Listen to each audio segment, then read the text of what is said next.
Hello Sobi, Sobi मेरी जान, सोबी मेरी बेटी। अम्मी, अम्मी ये सब क्या हो गया है? हमारा घर तिनका तिनका होकर बिखर गया है। हमारा घर बिक गया, आप बीमार पड़ गई और आरिफ को क्या हो गया है? मुझे तो कुछ समझ में नहीं आ रहा, हमारे घर को किसकी नजर लग गई है? ना बेटा, हमारे घर को नजर नहीं लगी, हमारे घर को किसी मजलूम के दिल की आग लग गई। हम इंसान दूसरों को सताते हैं, तकलीफ देते हैं, ये भूल जाते हैं कि उसकी कितनी पकड़ है। मेरी माँ उस पकड़ में आ गई सुबह। मैं कैसे तलाफी करूं बेटा, मैं कैसे तलाफी करूं, मैं कैसे माफी मांगू? अम्मी, भाभी से मेरी तरफ से माफी मांग लीजिएगा। हमने कितना तंग किया उनको, कितनी तकलीफ दी है, कितना परेशान किया है, बहुत दिल दुखाया हमने उनका। हाँ बेटा, बहुत सताया हमने।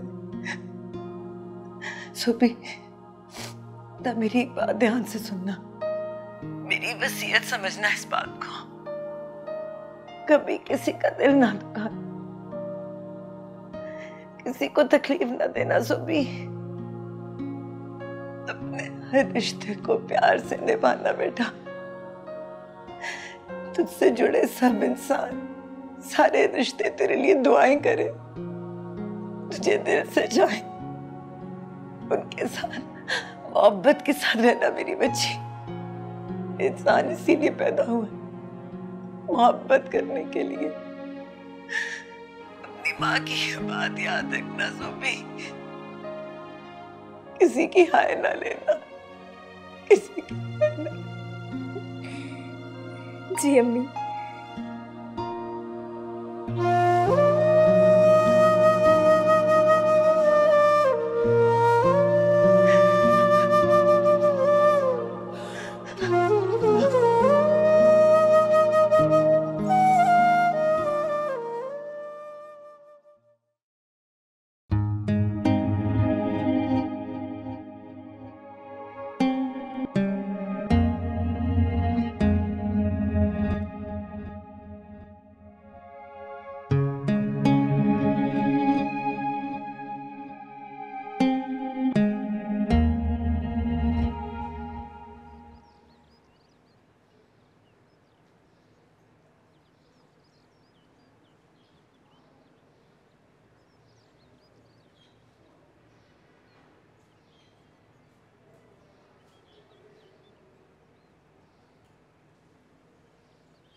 ये घर ज़रबाब के अब्बा ने बनवाया था मेरे लिए।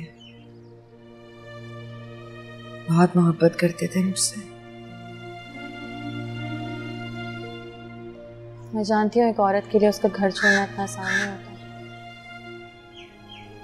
आपको बहुत दुख हो रहा होगा। हाँ, दुख तो बढ़ रहा है, और जैसे जैसे दुख बढ़ रहा है, अपने गुनाह और ज्यादतियां और याद आ रही हैं। आप इतना दुख मत कीजिए। इंसान के दिल में अगर दुख का बोझ बढ़ जाए ना, तो उसका सांस लेना भी मुश्किल हो जाता है।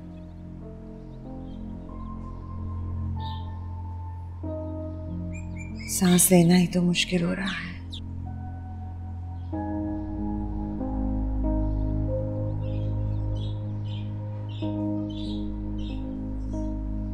तो तुमने अपनी क्या हालत बना ली है? ना बाल संवारे हैं, ना आंखों में काजल, ना कलाइयों में चूड़ियां।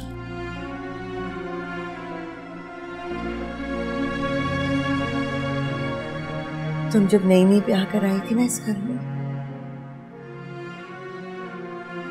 मुझे तुम्हारे सजने संवरने से खौफ आता था। आज तुम्हारी सूनी आंखें और कलाइयां देखकर फिर खौफ महसूस हो रहा है।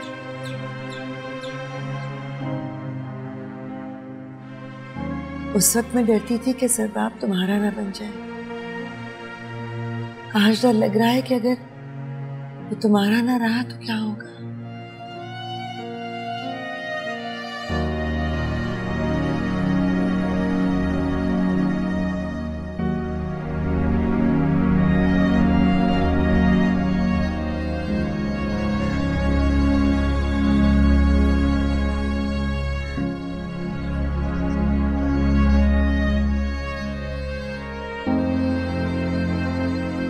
मुझे माफ कर दो इल्मा।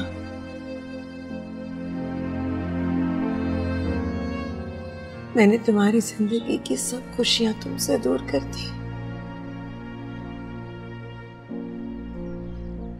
आज मुझे एहसास हो रहा है कि मरते दम तक मैं सिर्फ तुम्हारी एहसान में रहूंगी।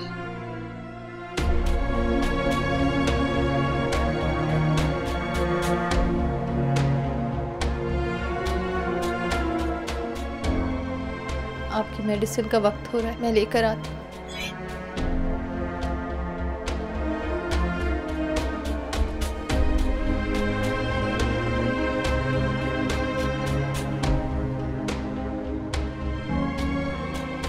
इंसान कभी कभी कितना हरीस बन जाता है ना। अपना घर छोड़ने पे आमादा होता है ना ये दुनिया, और फिर एक दिन सब कुछ छोड़कर जाना पड़ता है।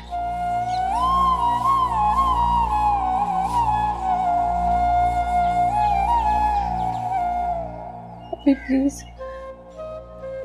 मत रोइए। आपको रोता देखकर मेरे दिल को कुछ होने लगा। प्लीज अभी मत रोइए, प्लीज आप।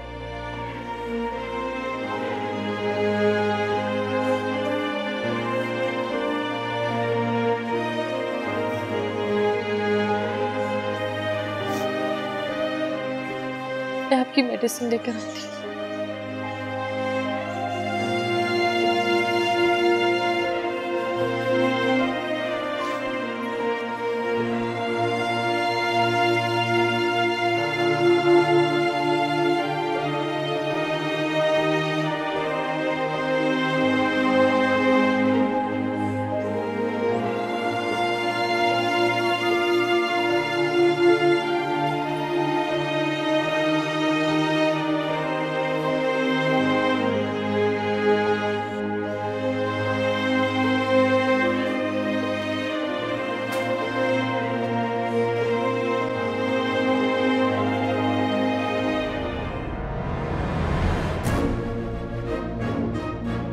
अम्मी, अम्मी, अम्मी उठे। क्या हुआ है आपको? अम्मी, अम्मी क्या हुआ है आपको? अम्मी, अम्मी कुछ बोले। अम्मी, अम्मी क्या हुआ है? अम्मी उठे। अम्मी, अम्मी, अम्मी।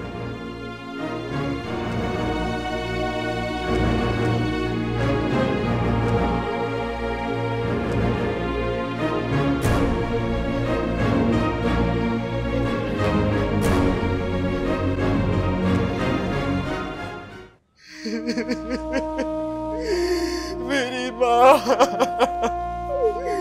तू मुझे कहाँ छोड़कर चली गई मेरी माँ?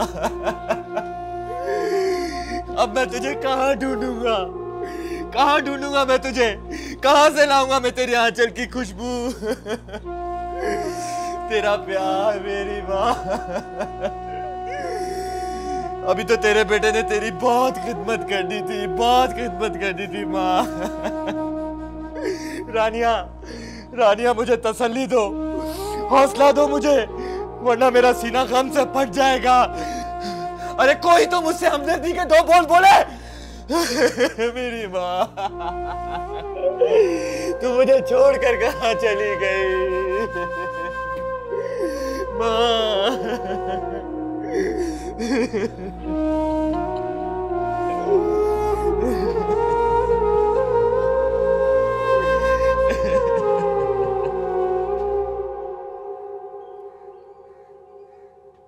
क्या सब कैसे हुआ और मुझे किसी ने कुछ बताया क्यों नहीं?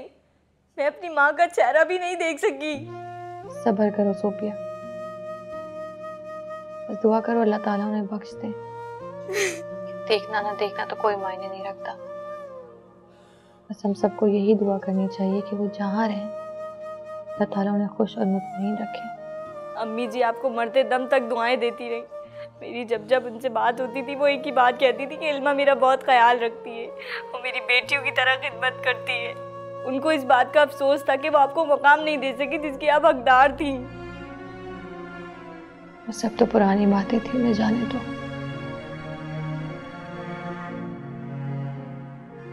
ये सारे अमालनामे तो रोज़े हशर ही खुलेंगे।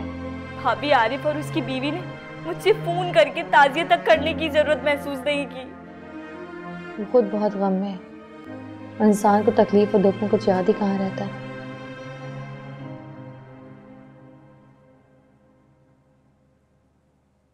सोफिया मैं तुमसे कुछ देर बाद बात करती हूँ। खुदा हाफिज। भाभी घर के नए मालिक आ गए हैं, हमें घर खाली करना होगा। आरिफ तुम जानते हो अम्मी की वफात के बाद ज़रबाब को वक्त कब मिला है? आज 2-4 दिन बाद तो वो ऑफिस गए हैं। हमने तो दूसरा घर भी नहीं देखा, हम फौरन घर कैसे खाली कर सकते हैं? तो मैं क्या करूं? इस घर का सौदा मैंने किया था, इस घर के मालिक को ये घर हैंड ओवर करने की जिम्मेदारी मेरी है। आप चाहें भाई को फ़ोन करें, कहें कि घर आ जाए। मैं ट्रक लेने जा रहा हूँ, सामान पैक करना शुरू कर दें।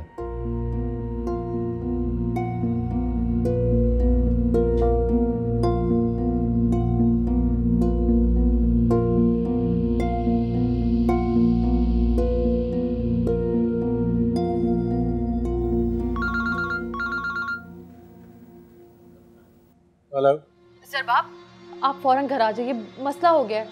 आरिफ घर खाली करवाने के लिए आ गया है।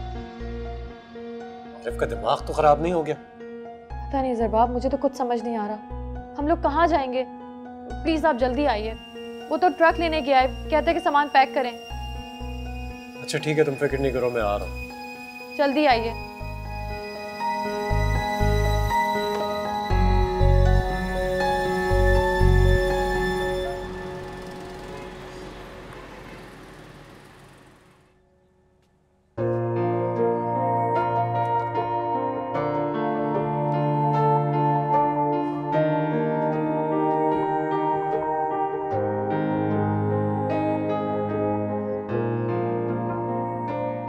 क्या वो ऐसे क्यों देख रही है?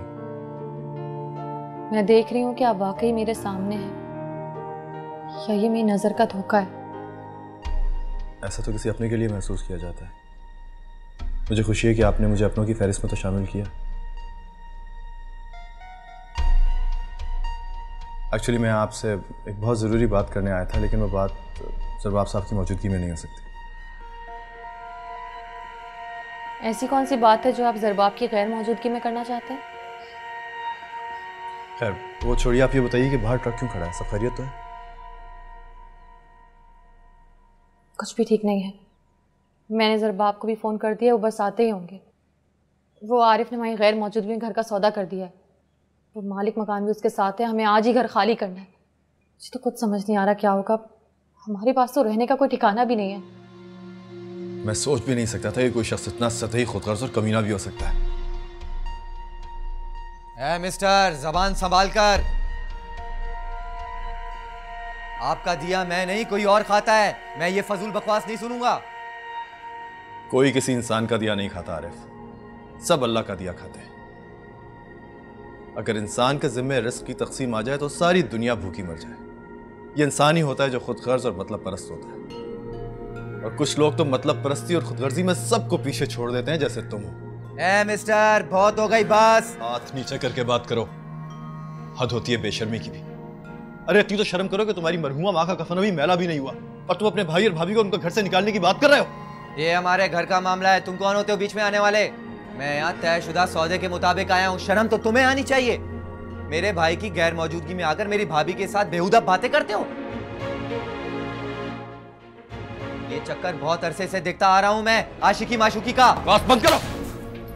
एक लफ्ज भी आगे निकाला ना, मुंह तोड़ दूंगा मैं तुम्हारा, समझे? मुझ पे हाथ उठाया, तुम दोनों को मुंह दिखाने के लायक नहीं छोड़ूंगा मैं। क्या समझते हो मुझे? भाई की तरह बेअकल हूं मैं?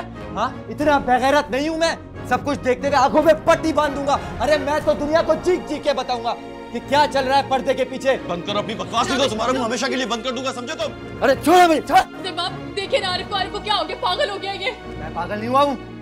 खामख्याली दूर करें आप। अच्छी तरह समझता हूँ ऐसी बातों को। पूछे इनसे कि क्या चल रहा था आपकी गैर मौजूदगी में, कौन सा राज और न्यास चल रहा था दोनों के दरमियान। ये तो मैंने मौके में दोनों को पकड़ लिया, हजरत ने मेरा गिरबान पकड़ लिया, उल्टा चोर कुतवाल को डांटे। बेगैरत बेहुदा इंसान, मैं शर्म आनी चाहिए अपनी बाकिरदार बाहिया भाभी पे इल्जाम लगाते हुए। जवाब, मैं जब अंदर आया तो ये अंदर ही मौजूद था। तो आप ये बिल्कुल ठीक कह रहे हैं। ये रामेश ने इनसे घर खाली कराने की बात की तो उन्होंने उल्टी सीधी बातें करना शुरू कर दी। मैंने वो ही कहा है जो देखा और सुना है। ये घर खाली क्यों ना करूं? ये घर बिक चुका है। एग्रीमेंट के तहत आज ये घर मालिक मकान के हवाले करना है मुझे।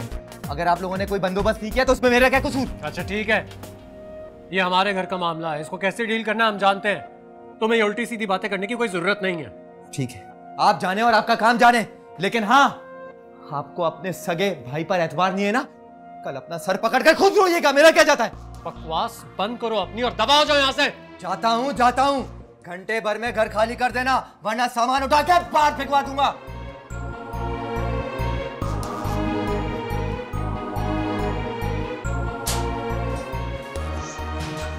कहाँ जाएंगे आप लोग?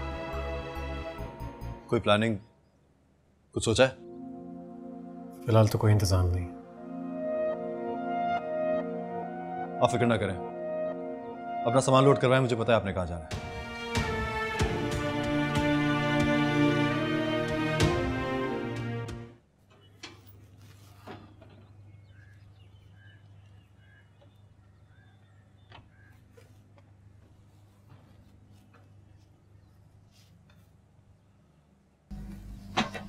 जी इल्मा, ये घर मैंने ही खरीदा है। कुछ चीज़ों, कुछ जगहों का इंसान के जज्बात से बहुत बराह रास्त ताल्लुक होता है। उनको किसी अजनबी के हवाले करने का तस्वर ही बहुत तकलीफ होता है। इस घर का मामला भी कुछ ऐसा ही है। आप जानती हैं ना कि ये घर वक़ार चाचा के हवाले से मेरे लिए बहुत अहम है और उनसे मेरा बहुत गहरा जज्बाती रिश्ता था। इसलिए आज से ये घर आपके और ज़रबाब के हवाले।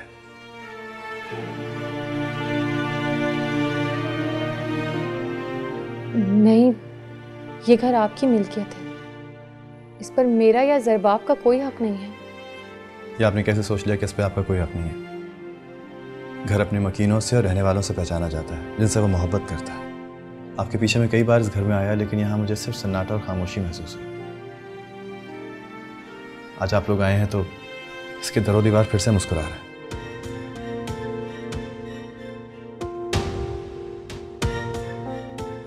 इसलिए कि उन्होंने आपको पहचान लिया है और ये आपको खुशामदीद भी कह रहे हैं। आप लोग यहाँ रहेंगे ना तो ये सबके लिए बहुत खुशगवार होगा, इस घर के लिए भी। शामी साहब, आपके एहसानात का बोझ तो हम पर बढ़ता ही चला जा रहा है। कैसी बातें कर रहे हैं ज़रबाब? इस घर से और इसके मकीनों से मुझे बहुत इज्जत और मोहब्बत मिली है और जज्बात को हमेशा जज्बात से तोला जाता है, मादी चीज़ों से नहीं।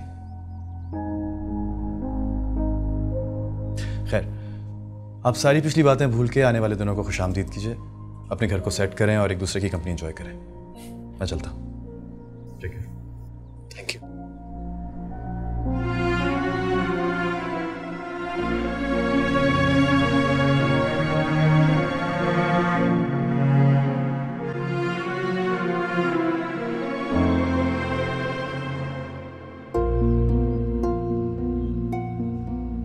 मैं पागल नहीं हुआ हूं। ये खामख्याली दूर करें आप। अच्छी तरह समझता हूं ऐसी बातों को। पूछे इनसे कि क्या चल रहा था आपकी गैर मौजूदगी में, कौन सा राज और न्यास चल रहा था दोनों के दरमियान। ये तो मैंने मौके में दोनों को पकड़ लिया, हजरत ने मेरा गिरबान पकड़ लिया, उल्टा चोर कुतवाल को डांटे। आपको इस सगे भाई की बात पर एतबार नहीं है ना? कल अपना सर पकड़कर खुद रोइएगा। मेरा क्या जाता है?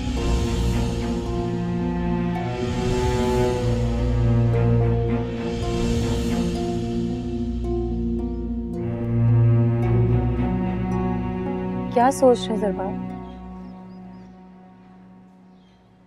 सोच रहा हूँ कि पुराने मोहल्ले में हमारी कितनी बेइज्जती हुई है। लोगों की जुबानें कैसे बंद करेंगे? तुम्हारे बारे में लोग क्या बातें कर रहे होंगे और क्या सोच रहे होंगे। पुराने मोहल्ले के लोग मुझे भी अच्छी तरह से जानते हैं और आरिफ को भी।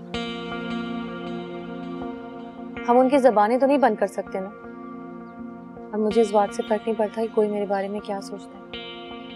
आप क्या सोचते हैं मेरे बारे में, इससे फर्क पड़ता है।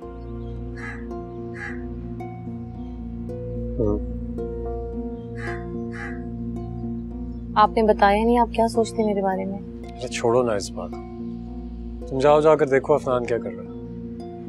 अफनान इस घर में बहुत खुश है, जिस तरह मैं यहाँ आकर खुश हूँ।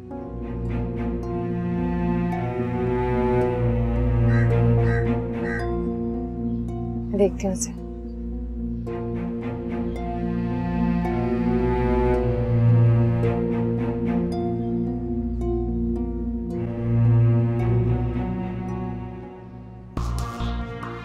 ये चक्कर बहुत अरसे से देखता आ रहा हूं मैं, आशिकी माशुकी का। बात बंद करो। एक लफ्ज भी आगे निकाला ना मुंह तोड़ दूंगा मैं तुम्हारा, समझे? आरिफ, बिजनेस की दूसरी इंस्टॉलमेंट देने का टाइम हो गया है और अगर हमने पेमेंट टाइम पे नहीं की तो वो लोग हमें सेटअप से बाहर निकाल देंगे। ये बहुत बड़ा लॉस होगा। तुम बेफिक्र हो जाओ रानिया डार्लिंग, इंस्टॉलमेंट तो हम वक्त पे ही देंगे। रियली? तुमने पेमेंट अरेंज कर ली? खाकसार को आप कुछ ज्यादा ही निकम्मा समझती हैं, लेकिन है नहीं। ये लीजिए। इतनी बड़ी अमाउंट? ये तो तुम्हारे पूरे घर की टोटल पेमेंट है और इसमें से आधी तो तुम्हारे भाई की है, तो तुम पूरी क्यों ले आए? एग्जैक्टली, इसमें से आधा भाई का है, लेकिन इतनी आसानी से ये रकम देने वाला नहीं मैं। क्या मतलब? हाथ आई दौलत कौन वापस करता है रानिया। जहाँ बेइज्जती के कई हिसाब बराबर करने वाले हों, वहाँ तो मामला टेढ़ा ही हो जाता है। बेइज्जती? किसने की तुम्हारी बेइज्जती? जिसके हाथ में पत्थर था, एक एक से निमट लूंगा। आरिफ दो बातें कभी भी नहीं भूलता, एक अपनी रकम और दूसरी अपनी बेइज्जती। देखता हूँ भाई और भाभी अपने हिस्से की रकम मुझसे कैसे लेते हैं। एक एक रुपए के लिए तरसा दूंगा। खैर, तुम्हारा मामला है, तुम जानो। मुझे तो बस इंस्टॉलमेंट से मतलब है। समझो, हो गया?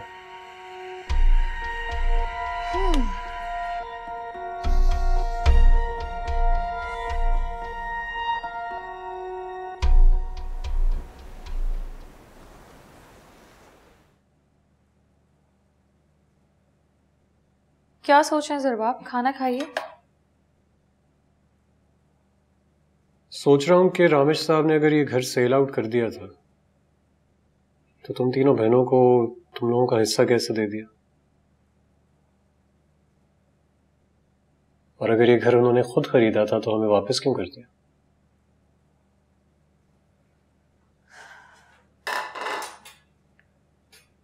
रामेश हसन जैसे लोग इस दुनिया में बहुत कम होते हैं जो दूसरों के बारे में सोचते हैं, दूसरों की खुशी की परवाह करते हैं और दूसरों के फायदे के लिए अपना नुकसान उठाने को तैयार होते हैं। ये सब कुछ सिर्फ दूसरों के लिए करते हैं या ये नजर करम खास हम लोगों पर? अब ये तो मैं नहीं जानती, लेकिन उनकी जात की सच्चाई को देखकर लगता है कि वो हर रिश्ते में इतना ही खुलूस और इतना ही वफा रखते होंगे। लेकिन वफा तो मोहब्बत में निभाई जाती है।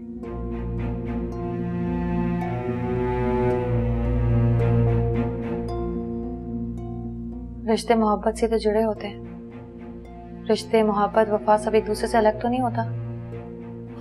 अभी अफलातून और बुकरात की बातें मेरी समझ से तो बाला था। मुझे तो सिर्फ इस बात की तसल्ली है कि रहने के लिए हमें छत मिल गई, खाना बदोशी से बच गया। अब बाकी रामेश साहब जाने और उनकी दरिया दिली। चावल देना।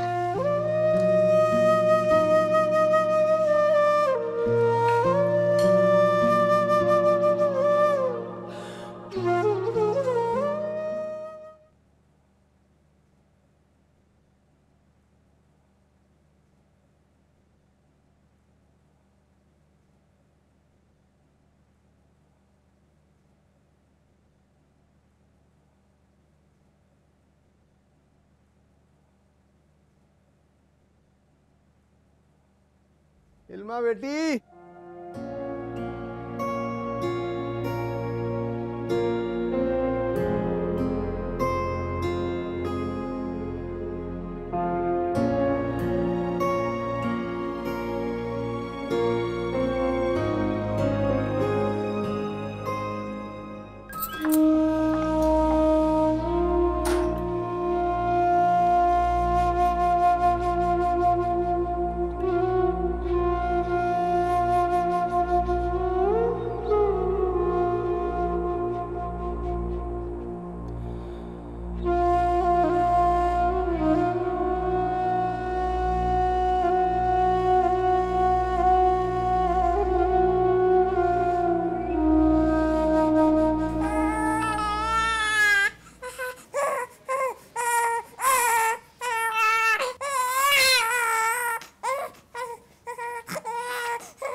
इल्मा,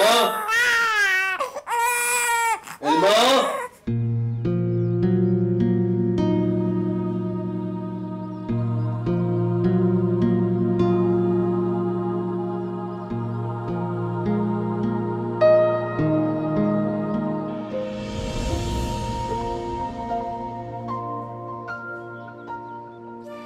खुशियाँ अगर कहीं बाजार से मिलती ना इल्मा, तो मैं सारी खुशियाँ तुम्हारे पास ले आता।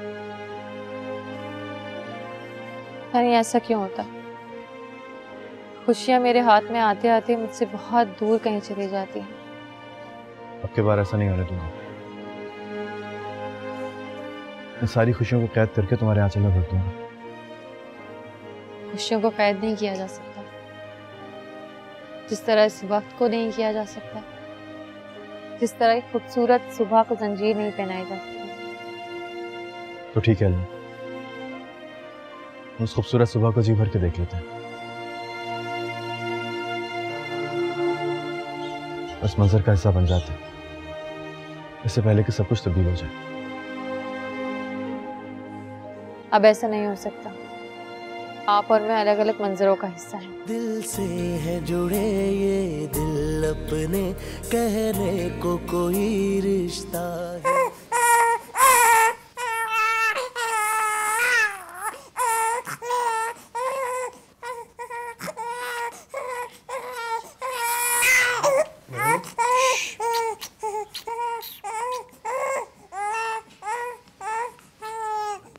इल्मा,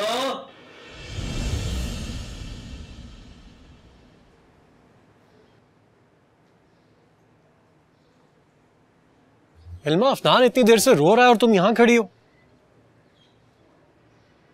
शादी से पहले अक्सर यहाँ आया करती थी। यहाँ आकर देखिए, ये सुबह कितनी खूबसूरत और कितनी रोशन है। इल्मा, एक्चुअली मेरे पास ना इन अफसानवी बातों के लिए वक्त नहीं है। मैं ऑफिस के लिए तैयार हो रहा हूँ, जल्दी से नाश्ता बनाओ।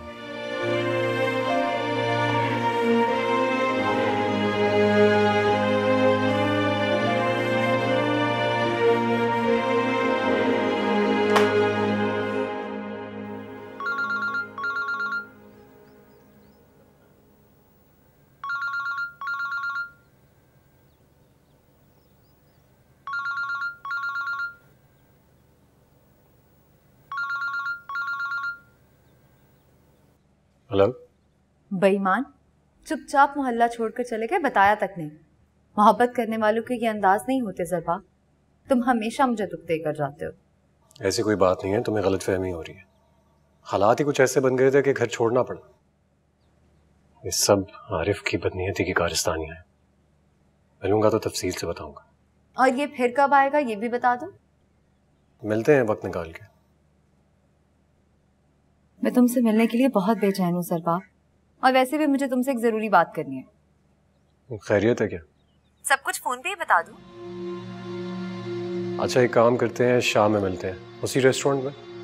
लेकिन प्लीज तुम वक्त पर आ जाना, तुम बहुत देर लगाती हो जगह की। जनाब, मर्दों को अपनी बीवी का लेट आना बुरा लगता है। महबूबा के इंतजार को तो एंजॉय किया जाता है। तुम कभी नहीं बदलोगी। हम बदलने वालों में से नहीं है, बदलने वालों को बेवफा कहा जाता है, याद रहे। अच्छा ना, अब शाम को मिलते हैं, मुझे ऑफिस से देर हो रही है। ठीक है, बाय।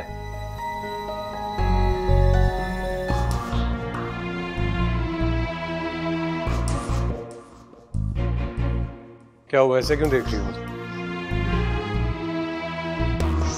कभी कभी तस्वीर को देखना अच्छा लगता है। क्यों, मैं तुम्हें तस्वीर लगता हूँ क्या? कुछ लोग तस्वीर की तरह ही तो होते हैं।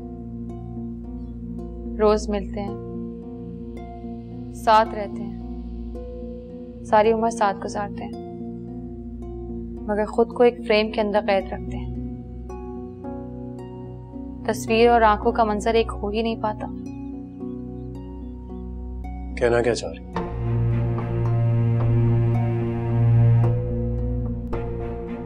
आज रात की ट्रेन से सीमा आ रही है। उसके ससुराल में कोई शादी है, शायद हमारे घर भी आए वो। आप आज रात घर पर ही होंगे ना? कुछ कह नहीं सकता, जल्दी फ्री हो गया तो आ जाऊंगा। जैसे आपकी मर्जी।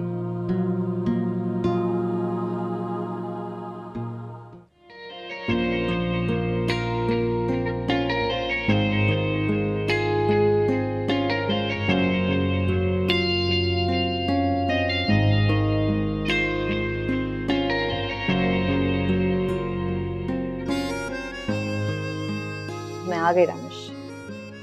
Welcome home. क्या देख रही हो? जो तुम कह रहे हो वो तुम्हारी आंखें भी कह रही हैं। इस वजह से और खुशी हो रही है मुझे। फाइनली तुम्हारी आंखों को मुझसे बातें करना तो आया। इसमें कोई शक नहीं है कि मुझे तुम्हारे आने की वाकई बहुत खुशी हो रही है। और मुझे भी बहुत खुशी है तुम्हारे पास आने की।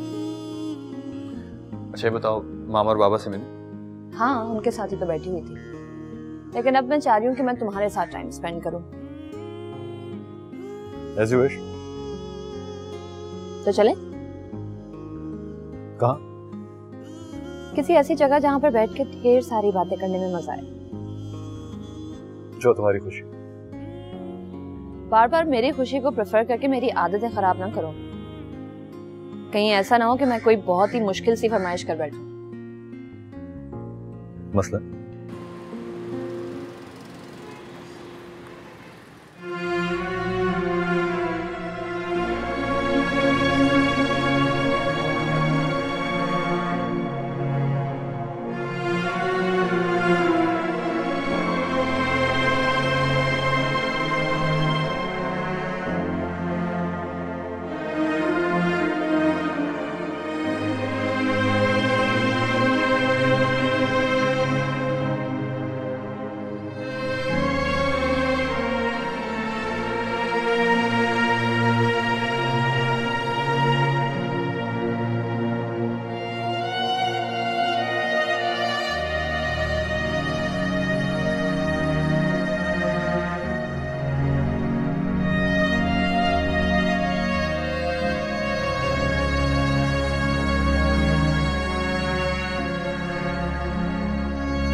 कहाँ रह गई थी? 1 घंटे से तुम्हारा इंतजार कर रहा हूँ। आशिक जब शौहर बन जाते हैं तो कितना चेंज हो जाते हैं ना।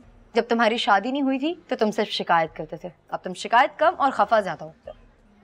शौहर हो या आशिक, औरतों को समझना सबके लिए मुश्किल काम। अल्लाह ज़रबाब, तुम कितने तल्ख हो गए। जब तुम सिर्फ मेरे थे कितने स्वीट थे। उस इल्मा ने तो तुम्हें कहीं का नहीं छोड़ा। अब तो मुझे डर लगने लगा। किस बात से? यही कि तुम्हारे साथ जिंदगी गुजारने की जब तक मेरी बारी आएगी तुम कितना बदल जाओगे। एनीवे, मेरे पास तुम्हारे लिए एक बड़ी खबर है। कैसी खबर? मेरा ट्रांसफर हो गया इस्लामाबाद। इस्लामाबाद? लेकिन तुम इस्लामाबाद में अकेली कैसे रहोगी? अकेली क्यों? हम दोनों रहेंगे ना।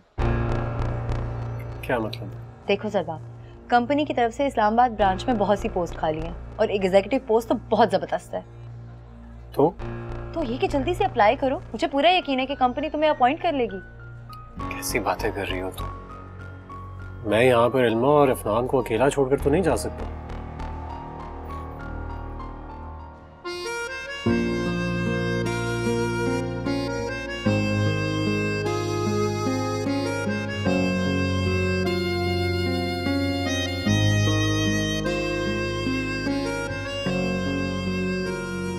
देखो ज़रबा, हमें ये छुपकर मिलते हुए अरसा हो गया। हर बात की एक हद होती है।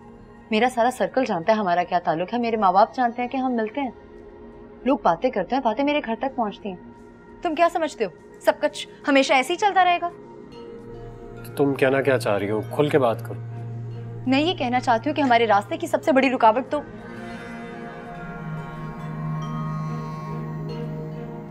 मेरा मतलब है शराफत खाला की डेथ के बाद अब कोई भी नहीं है जो हमारे दरमियान आए। उस इल्मा को तो मैं इस काबिल भी नहीं समझती, तो इस काबिल है भी नहीं कि तुम उसके लिए अपनी पूरी जिंदगी बर्बाद करो। क्या कह रही हो तुम? मुझे अभी तक समझ नहीं आ रहा है। मैं ये कहना चाहती हूँ कि इल्मा यहाँ रहेगी और मैं और तुम वहाँ इस्लामाबाद में। सिंपल। That's impossible. इसमें इम्पॉसिबल क्या है? क्या लोग दूसरी शादी नहीं करते? दूसरी शादी? इतना हैरान क्यों हो रहे?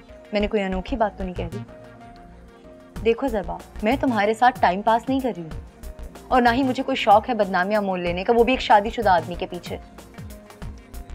और ज़रबा, अगर अब भी तुम पीछे हट गए ना तो तुमसे ज्यादा बेशर्म और बेमुरवत इंसान इस रुए जमीन पर कोई दूसरा नहीं होगा। देखो जवेरिया, बात समझने की कोशिश करो। मेरे तुम्हारे दरमियान दूसरी शादी की तो कोई बात ही नहीं हुई ना। अच्छा, तो हम यहाँ बैठे क्या कर रहे हैं? क्यों बैठे हम? क्या ताल्लुक है हमारा? माजी में क्या ताल्लुक था, मुस्तकबिल में क्या होगा? मैं कोई फालतू रद्दी चीज नहीं हूँ जिसके साथ तुम टाइम पास करोगे या अपने फालतू वक्त को खुशगवार बनाने के लिए रख दोगे। देखो मेरी बात। बस ज़रबा, मैंने तुमसे जो कहा है उस पर गौर करना, और अब मैं तुमसे तभी मिलूंगी जब तुम मेरे बारे में कोई फैसला कर लोगे। Goodbye. अच्छा वेरिया, बात तो सुनो।